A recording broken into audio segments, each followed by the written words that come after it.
Assalamualaikum warahmatullahi wabarakatuh.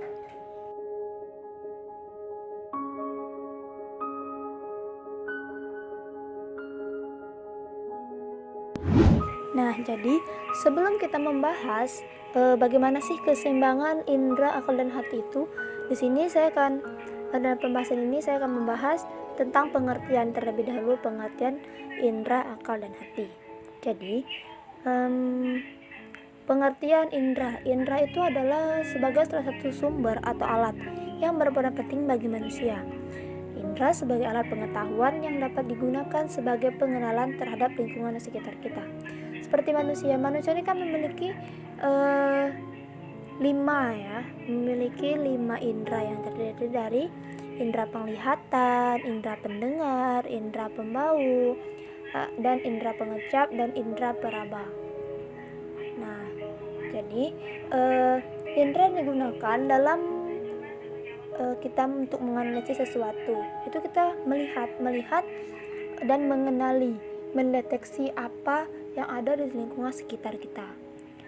Kedua, akal. Akal ialah cara berpikir menggunakan logika, berpikir secara rasional. Artinya, kita berpikir mengenai suatu objek itu menggunakan logika kita, menggunakan secara rasional. Seperti kita melihat sesuatu, oh ini rasional nggak sih kalau dipikirkan, seperti itu. Dan ketiga ialah hati atau intuisi. Itu berpikir dia tidak melibatkan indera ataupun logika, melainkan dengan menggunakan keyakinan di dalam diri kita.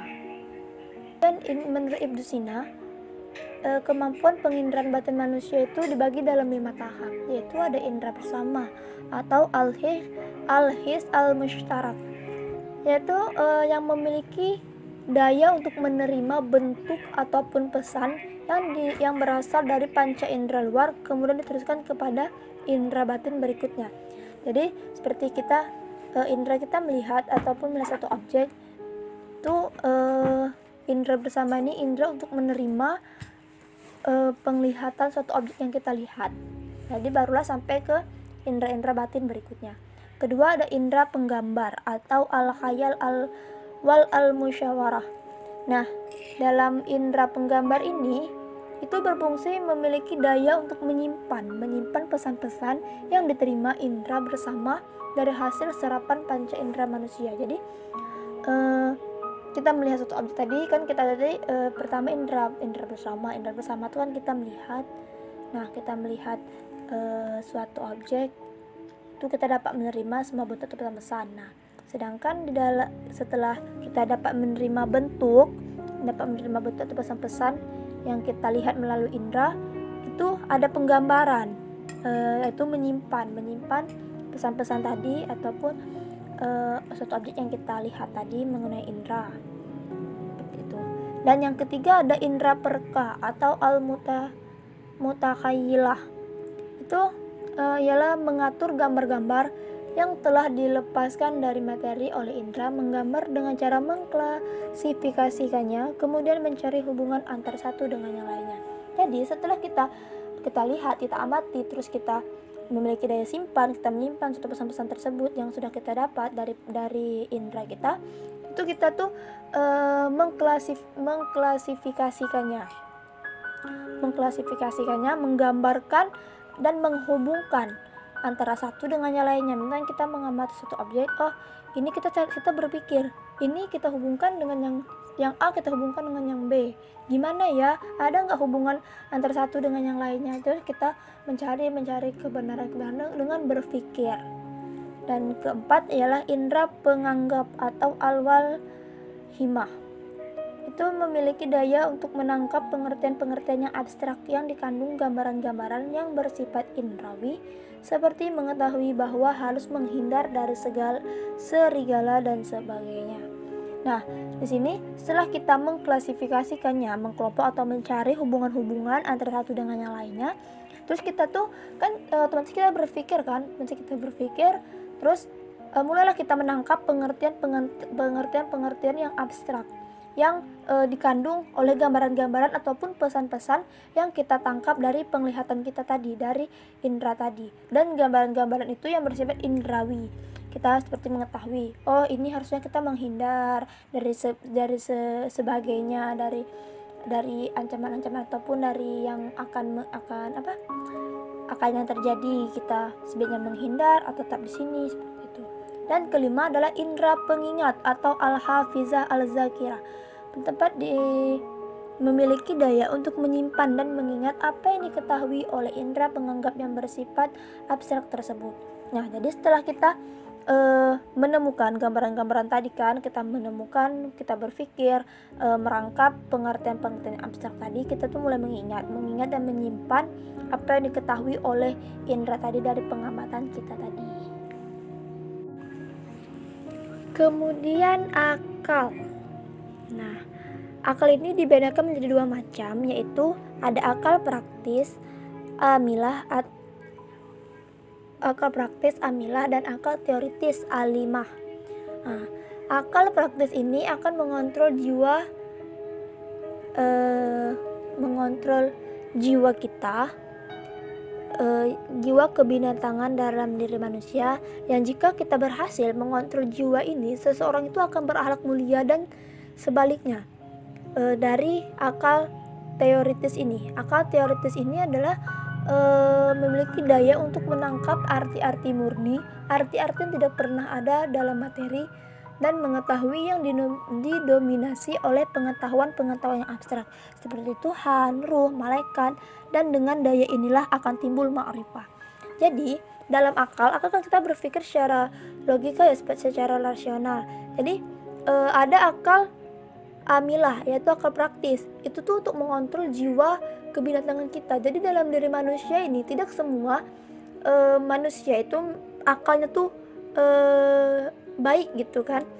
Jadi pasti manusia juga memiliki akal buruknya, disebut dengan akal kebinatangan. Jadi di mana jika kita bisa mengontrol akal kita ini, akal jiwa kita ini, agar mengontrol akal yang buruk, kita tuh akan berakhlak mulia. Jika kita tidak bisa mengontrol, maka kita akan mendapatkan akal yang buruk gitu. Seperti itu. Yang kedua ialah akal teoritis, alimah, yaitu akal yang memiliki daya untuk menangkap arti-arti murni yang tidak pernah ada dalam materi, tetapi dia tuh mengetahui hal-hal yang abstrak seperti Tuhan, ruh, malaikat, dan dengan daya inilah akan timbul ma'rifah. Jadi akal-akal yang murni itu kita berpikir bahwa Tuhan itu sudah menciptakan segala macam, menciptakan alam semesta. Kita berpikir adanya ruh, adanya malaikat. Sebenarnya itu kan yang abstrak gitu, yang tidak kita bisa lihat, tapi kita tuh berpikir bahwa oh ini menangkap arti-arti murni yang ada di dalam diri manusia, seperti itu. Kemudian hati atau intuisi. Nah, yaitu kita berpikir melalui keyakinan dalam diri manusia. Kita melupakan berpikir secara rasional, kita melupakan berpikir secara logika, kita melupakan berpikir secara indrawi. Tetapi kita berpikir melalui keyakinan di dalam diri manusia. Artinya kita begini, kita berpikir tidak menggunakan logika, tapi dengan keyakinan bahwa itu bisa kita lakukan dengan tidak masuk akal, seperti itu. Dan bagaimana keseimbangan indera, akal, dan hati dalam filsafat? Nah, jadi dalam filsafat dalam cara kita berpikir, pasti kita juga berpikir itu menggunakan indera, berdasarkan pengalaman yang ada, berdasarkan indera yang kita lihat dan kita amati, juga menggunakan akal kan, menggunakan akal cara kita berpikir secara logika, berpikir secara rasional, dan juga dengan hati, dengan keyakinan, dengan segala keyakinan yang kita pikirkan, seperti itu. Jadi bahwa manusia itu bisa memahami realitas alam, natural, dan moral dengan menggunakan akal budinya.